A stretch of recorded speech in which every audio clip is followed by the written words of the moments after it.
جب تک میں اسے قتل نہ کر دوں میں اس کو مارتا رہوں گا۔ پھر اس نے بتایا یہ دین محمد صلی اللہ علیہ وآلہ وسلم پر ایمان لے آیا ہے، اپنے آباء و اجداد کا مذہب ترک کر چکا ہے۔ ان لوگوں نے اس بچے کو نصیحت کرنا شروع کی اور کہا بیٹا تمام لوگ تو ہم سے دین کی تعلیم حاصل کرتے ہیں، لوگ ہماری اتباع کرتے ہیں، لیکن تم محمد رسول اللہ صلی اللہ علیہ وآلہ وسلم کی اتباع میں لگے ہوئے ہو، اسے چھوڑ دو اور اپنے باپ کے دین پر قائم رہو۔ لبِ لباب کہنے لگا میں سوچ و بچار کرنے کے بعد ان وہمی اور فرسودہ دینوں کو ترک کر دیتا ہوں اور محمد صلی اللہ علیہ وآلہ وسلم کے صراط مستقیم کو اختیار کر لیا ہے، ان پر ایمان لایا ہوں۔ ان لوگوں نے اس نوجوان کو بڑی الٹی سیدھی نصیحت کی مگر وہ اپنے نیک ارادے پر ڈٹا رہا۔ ان یہودی مشائخ نے کہا چونکہ یہ لڑکا ناز و نخرے کے پلا ہوا ہے، زندگی کے مصائب اور تکالیف کا احساس نہیں رکھتا۔ سنن ابی داؤد شریف میں ہے اس یہودی نے اپنے بیٹے کو کہا جاؤ بیٹا سودا لے کر آؤ، تو وہ گیا۔ لڑکا راستے سے گزر رہا تھا کہ اس کی نظر حضور اقدس صلی اللہ علیہ وآلہ وسلم پر پڑی اور حضور اقدس صلی اللہ علیہ وآلہ وسلم کی نظر مبارک بھی اس لڑکے پر پڑی۔ وہ لڑکا وہیں بیٹھ گیا اور لڑکے کو بیٹھے بیٹھے کافی دیر ہو گئی۔ ادھر اس لڑکے کا باپ اس کے انتظار میں کبھی گھر کے اندر جاتا کبھی باہر آتا کہ لڑکا کہاں رہ گیا، آیا ہی نہیں۔ ابھی تک اس کے انتظار میں سورج غروب ہو گیا اور مغرب کی نماز ہو گئی۔ جب لڑکا مڑ کر شام کو گھر آیا تو باپ نے پوچھا ارے نادان اتنی تاخیر کر دی واپس آنے میں۔ باپ نے بڑے غصے میں کہا کہ بڑا نادان اور پاگل ہے، میں نے کہا تھا جلدی آنا، تم اتنی دیر کر آئے ہو، اور تمہیں سودا لینے بھیجا تھا، تم خالی ہاتھ واپس آ گئے۔ اس لڑکے کے باپ نے زوردار آواز سے کہا سودا کہاں ہے، سودا کہاں ہے؟ بیٹا بولا سودا تو میں خرید چکا ہوں۔ لڑکے کے باپ نے کہا کیا پاگل آدمی ہو، تم کو میں نے سودا لینے بھیجا تھا، سودا تمہارے پاس ہے ہی نہیں اور کہتا ہے سودا خرید چکا ہوں۔ بیٹا کہتا ہے بابا یقین کریں سودا خرید آیا ہوں۔ باپ بولا تو دکھاؤ کہاں ہے؟ بیٹے نے کہا کاش تیرے پاس وہ آنکھیں ہوتی تو تجھے دکھاتا میرا سودا کیا ہے۔ میرے بابا میں تمہیں کیا بتاؤں میں کیا سودا خرید لایا ہوں۔ باپ نے بولا چل چھوڑ رہنے دیں۔ اس کے بعد اس یہودی عالم کا بیٹا ہر روز حضور اقدس کی خدمت میں بیٹھنے لگا۔ وہ یہودی کا اکلوتا بیٹا تھا، یہودی لڑکے سے بہت زیادہ پیار کرتا تھا، اس لیے اس نے اپنے لڑکے سے کچھ نہ کہا۔ کچھ دنوں بعد اس یہودی کا لڑکا بہت بیمار ہو گیا، کافی دن بیمار رہا، اتنا بیمار ہوا کہ کمزوری اتنی ہو گئی کہ لڑکے کو کروٹ لینا مشکل ہو گیا تھا اور پھر قریب المرگ ہو گیا۔ یہودی بہت پریشان تھا، پھر بھاگا اور حضور اقدس صلی اللہ علیہ وآلہ وسلم کی بارگاہ میں گیا اور بولا میں آپ کے پاس آیا ہوں اور آپ تو جانتے ہی ہیں کہ میں یہودی ہوں، مجھے آپ سے کوئی اتفاق نہیں، مگر میرا لڑکا آپ کو دل دے گیا ہے اور قریب المرگ ہے، آپ کو رات دن یاد کر رہا ہے، کیا ممکن ہے کہ آپ اپنے اس دشمن کے گھر آ کر اپنے عاشق کو ایک نظر دیکھنا پسند کریں گے؟ کیا یہ میری آرزو پوری ہو جائے گی کہ میرا لڑکا مرنے سے پہلے آپ صلی اللہ علیہ وآلہ وسلم کا دیدار کر لیں؟ وہ کسی اور چیز کی آرزو نہیں کر رہا۔ آپ صلی اللہ علیہ وآلہ وسلم نے یہ نہیں فرمایا کہ میں جاؤں گا یا نہیں جاؤں گا، بلکہ آپ صلی اللہ علیہ وآلہ وسلم نے ارشاد فرمایا ابو بکر اٹھو، عمر اٹھو، علی چلو، چلیں عثمان آؤ، باقی بھی جو سب ہیں چلیں، اپنے عاشق کا دیدار ہم بھی کریں، اپنا دیدار اسے دیتے ہیں، آخری لمحہ ہے، آنکھیں بند کرنے سے پہلے اسے ہم کچھ دینا چاہتے ہیں، چلو چلتے ہیں۔ حضور اقدس صلی اللہ علیہ وآلہ وسلم یہودی کے گھر پہنچے تو لڑکے کی آنکھیں بند تھیں۔ حضور اقدس صلی اللہ علیہ وآلہ وسلم کا سراپا کرم ہی کرم ہے، لڑکے کی پیشانی پر آپ صلی اللہ علیہ وآلہ وسلم نے اپنا دست اقدس رکھا، لڑکے کی آنکھ کھل گئی، جیسے زندگی لوٹ آئی ہو، جسم میں طاقت اور توانائی ہو۔ جوانی آئی، آنکھیں کھولی، رخ مصطفیٰ پر نظر پڑی، ہلکی سی چہرے پر مسکراہٹ آئی، لب کھل گئے، مسکراہٹ پھیل گئی۔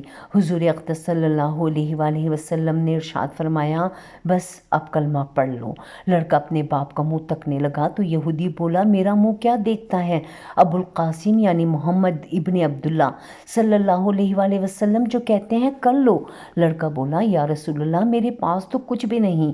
آپ نے فرمایا، بس تم کلمہ پڑھو، میں جانوں اور جنت جانے، تم میرے ہو جاؤ، جنت بھی تو میری ہے، جنت میں لے جانا یہ میرا کام ہے۔ لڑکی نے کلمہ پڑھا، جب اس کے منہ سے نکلا محمد صلی اللہ علیہ وآلہ وسلم، روح جسم مبارک سے نکل گئی، کلمے کا نور اندر چلا گیا، آنکھیں بند ہوئیں، لب خاموش ہوئے۔ اس لڑکے کا باپ وہ یہودی بولا، محمد صلی اللہ علیہ وآلہ وسلم، میں اور آپ دونوں مخالف ہیں، اس لیے یہ لڑکا اب میرا نہیں رہا، اب یہ اسلام کی مقدس امانت ہے۔ کاشان نبوت صلی اللہ علیہ وآلہ وسلم کا اس کا جنازہ اٹھے گا، تبھی اس کی عزت ہے، لے جاؤ اس کو۔ پھر آپ نے فرمایا، صدیق اٹھاؤ، عمر اٹھاؤ، عثمان آگے بڑھو، بلال آؤ تو صحیح، علی چلو کندھا دو، سب اٹھاؤ اسے۔ حضور اقدس صلی اللہ علیہ وآلہ وسلم جب یہودی کے گھر سے نکلے تو یہ فرماتے جا رہے تھے، اس اللہ رب العزت کا شکر ہے جس نے میرے صدقے سے اس بندے کو بخش دیا، اس اللہ رب العزت کا شکر ہے جس نے میرے صدقے سے اس بندے کو بخش دیا۔ اللہ اکبر، کیا مقام ہوگا اس عاشق کی میت کا جس کو علی، عثمان، ابو بکر صدیق، عمر بن خطاب اور بلال حبشی رضی اللہ تعالیٰ عنہ جیسی مشہور شخصیات کاندھا دے رہے ہوں اور آگے آگے حضور اقدس ہوں۔ قبر تیار ہوئی، کفن پہنایا گیا، حضور اقدس قبر کے اندر تشریف لے گئے، قبر میں کھڑے ہوئے اور کافی دیر کھڑے رہے اور پھر اپنے ہاتھ سے اس عاشق کی میت کو اندر اتارا۔ آپ صلی اللہ علیہ وآلہ وسلم قبر کے اندر پنجوں کے بل چل رہے تھے، مکمل پاؤں مبارک نہیں رکھ رہے تھے۔ کافی دیر کے بعد آپ صلی اللہ علیہ وآلہ وسلم قبر سے باہر آئے تو چہرے پر تھوڑی زردی چھائی ہوئی تھی، تھکن محسوس ہوئی۔ صحابہ کرام رضی اللہ تعالیٰ عنہ نے عرض کرتے ہیں، یا رسول اللہ صلی اللہ علیہ وآلہ وسلم یہ کیا ماجرا ہے؟ پہلے تو یہ ارشاد فرمائیں کہ آپ صلی اللہ علیہ وآلہ وسلم نے قبر پر پاؤں مبارک کیوں نہیں رکھا؟ آپ صلی اللہ علیہ وآلہ وسلم پنجوں کے بل کیوں چل رہے تھے؟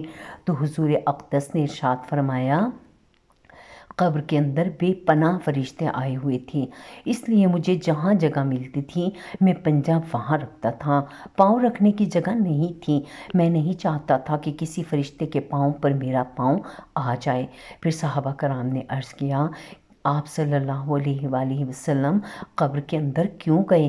ہمیں کہتے، ہم چلے جاتے۔ تو سبحان اللہ، حضور نے کیا خوبصورت جواب دیا کہ میں نے اس لڑکے کو بولا تھا کہ میں تیری قبر کو جنت بناؤں گا، تو اب اس کے قبر کو جنت بنانے قبر کے اندر چلا گیا تھا۔ تو پھر حضور آپ صلی اللہ علیہ وآلہ وسلم اتنے تھکے ہوئے کیوں ہیں؟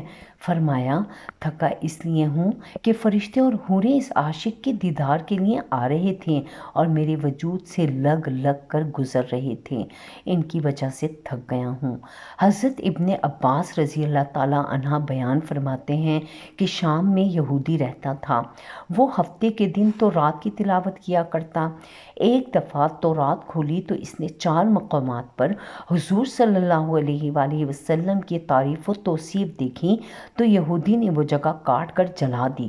اگلے ہفتے پھر تورات کھلی تو 8 جگہوں پر حضور صلی اللہ علیہ وآلہ وسلم کی نعت اور وصف کا ذکر پایا، اس نے یہاں سے بھی کاٹ کر جلا دیا۔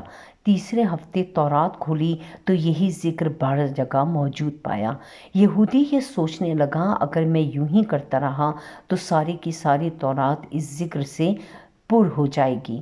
اپنے ساتھیوں سے پوچھنے لگا کہ حضرت محمد صلی اللہ علیہ وآلہ وسلم کون ہیں؟ تو انہوں نے بتایا کہ ایک جھوٹا شخص ہے، نعوذ باللہ، بہتر یہی ہے کہ تو اسے نہ دیکھے۔ یہودی کہنے لگا، موسیٰ علیہ السلام کی تورات کی قسم، مجھے اس کی زیارت سے نہ روکو۔ ساتھیوں نے اجازت دے دی۔ یہ اپنی سواری پر سوار ہو کر رات دن منزل کی طرف چلتا رہا۔ مدینہ طیبہ کے قریب پہنچا تو سب سے پہلے حضرت سلیمان سے ملاقات ہوئی۔ بہت خوبصورت دیکھ کر سمجھا کہ محمد صلی اللہ علیہ وآلہ وسلم ہیں، حالانکہ آپ کو اس دنیا سے سفر کیے 3 دن ہو چکے تھے۔ حضرت سلیمان اس بات سے روئی اور کہا میں تو ان کا خادم ہوں۔ وہ بولا آپ کہاں ہیں؟ اب سلمان سوچنے لگا اگر میں وصال کی خبر سناتا ہوں تو واپس ہو جائے گا، اگر یہ کہہ دوں موجود ہیں تو جھوٹ ہوگا۔ بالآخر کہنے لگا کہ میں تجھے حضور صلی اللہ علیہ وآلہ وسلم کے صحابہ کے پاس لے چلتا ہوں۔ مسجد میں آئے تو سب کے سب صحابہ غم کی تصویر بنے ہوئے تھے۔ یہودی یہ سمجھ کر ان میں حضور صلی اللہ علیہ وآلہ وسلم ضرور موجود ہوں گے کہنے لگا السلام علیکم یا محمد کا کلمہ پکارا، جس سے تمام صحابہ کرام میں کوہرام مچ گیا اور آہو پکار کرنے لگے اور اس سے پوچھنے لگے تو کون ہے جس نے ہمارا زخم تازہ کر دیا ہے؟ کوئی اجنبی شخص معلوم ہوتا ہے؟ کیا تجھے نہیں معلوم کہ حضور صلی اللہ علیہ وآلہ وسلم کا 3 روز پہلے وصال ہو چکا ہے؟ یہ سن کر وہ یہودی چیخنے لگا ہائے میرا غم، ہائے میرے سفر کی ناکامی، اے کاش میری ماں مجھے پیدا ہی نہ کرتی، اگر پیدا کرتی تو کاش میں تورات نہ پڑھتا، اور وہ بھی پڑھی تھی تو کاش آپ کی تعریف و توصیف پر نظر نہ پڑتی، اگر یہ بھی ہو گیا تھا تو مجھے آپ کی زیارت نصیب ہو جاتی۔ پھر کہنے لگا یہاں پر علی موجود ہیں جو مجھے حضور صلی اللہ علیہ وآلہ وسلم کے اوصاف اور حلیہ مبارک کا تعارف کرائیں۔ حضرت علی رضی اللہ تعالیٰ عنہ آگے بڑھے اور فرمایا میرا نام علی ہے۔ وہ بولا میں نے تیرا نام تورات میں دیکھا ہے۔ حضرت علی رضی اللہ تعالیٰ عنہ نے حلیہ مبارک بیان کرنا شروع کیا کہ آپ نہ حد سے زیادہ لمبے اور نہ ہی زیادہ چھوٹے تھے، سر مبارک گول تھا اور پیشانی کوشادہ، آنکھوں کی سیاہی خوب سیاہ تھی بلکہ دراز تھی، ہنسی کے وقت دانتوں سے نورانی شعائیں نکلتی تھیں، سینے سے ناپ تک بالوں کی لکیر تھی، ہتھیلیوں پر گوشت تھا، قدموں کے تلوے قدرے گہرے تھے، بدن کے جوڑوں کی ہڈیاں موٹی تھیں، مثلاً کوہنیاں اور گھٹنے، آپ کے شانوں کے درمیان مہر نبوت تھی۔ یہودی کہنے لگا علی تو نے جو کچھ بتایا صحیح بتایا، تورات میں آپ کی تعریف و توصیف اسی طرح موجود ہے۔ حضور صلی اللہ علیہ وآلہ وسلم کا کپڑا ہو تو میں اسے چومنا چاہتا ہوں۔ فرمایا ہاں۔ سلیمان جاؤ فاطمہ سے کہو اپنے بابا کا جبہ ذرا بھیج دو۔ سلیمان دروازے پر آئے اور آواز دی اے فخر الانبیاء کے دروازے۔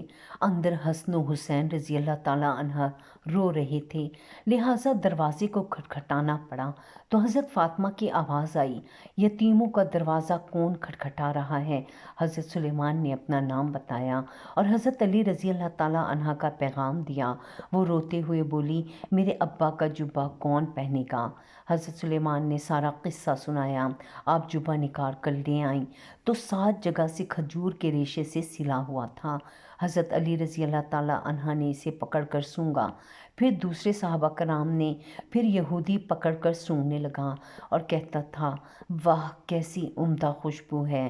پھر قبر شریف پر حاضر ہوا، آسمان کی طرف سر اٹھا کر کہنے لگا اے اللہ میں گواہی دیتا ہوں تو واحد ہے، یکتا و یگانہ ہے، کائنات تیری نیاز مند اور تو بے نیاز ہے، اور میں یہ بھی گواہی دیتا ہوں کہ اس قبر شریف والا تیرا حبیب ہے، جو کچھ اس نے فرمایا میں اس کی تصدیق کرتا ہوں اور اس پر ایمان لاتا ہوں۔ اے اللہ اگر میرا سلام تیری بارگاہ میں قبول ہے تو میری روح کو بھی ابھی قبض کر لے۔ یہ کہہ کر وہیں گر کر جان دے دی۔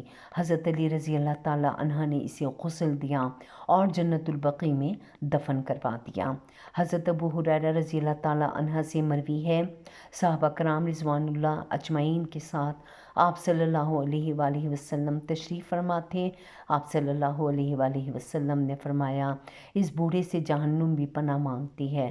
صحابہ کرام رضوان اللہ اجمعین عرض گزار ہوئے یا رسول اللہ صلی اللہ علیہ وآلہ وسلم وہ بدبخت بوڑھا کون ہے جس سے جہنم بھی پناہ مانگتی ہے؟ آپ صلی اللہ علیہ وآلہ وسلم نے فرمایا بوڑھا زانی، یعنی وہ شخص جس کی عمر زیادہ ہو چکی ہو اور وہ بدکاری کرے یعنی زنا کرے، اس سے جہنم بھی پناہ مانگتی ہے۔ اللہ تعالیٰ سے دعا ہے کہ اللہ تعالیٰ ہمیں زنا جیسی موذی مرض سے بچائے رکھیں، ان غلط کاریوں سے بچائے۔ میرا سنانا اور آپ کا سننا اپنی بارگاہ الہی میں قبول و منظور فرمائے اور ہمارا خاتمہ ایمان پر فرمائے، آمین یا رب العالمین۔